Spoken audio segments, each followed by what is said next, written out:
Good day mga ka-Binben TV. So narito tayo guys sa likod ng aming bahay. At narito po yung kalamansi namin. Today guys ay mag-harvest tayo or magpuputol tayo ng mga minarkot ko na branches ng kalamansi.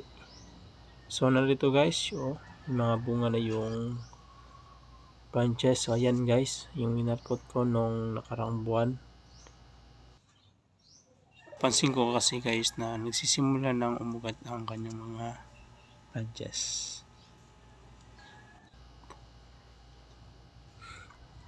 So ito guys, ituturo ko muna kayo sa kalamansian namin dito sa likod. At yan yung mga bunga niya. Ang lalaki at ang kikinis at kumikinang kapag naaarawan.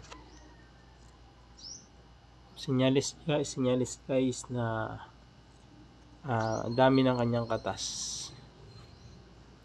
Ayan ang lalaki ng kanyang mga bunga.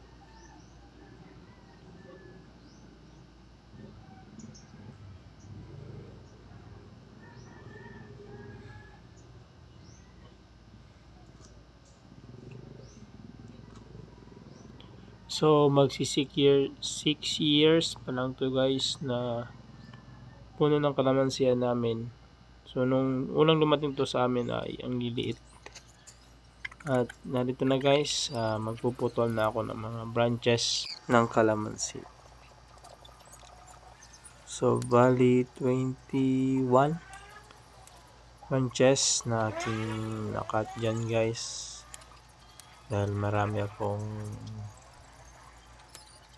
nakita na pwedeng pagmarkotin. So yan guys, yan yung kabuang na markot ko. So sa pagmamarkot pala guys, umaabot siya ng 45 days. Ay secure na umugat talaga. Kasi nahihinayangan ako guys na putulin agad yung branches. Baka hindi pa totally umugat yung branches niya. Kasi nakahinayang din guys.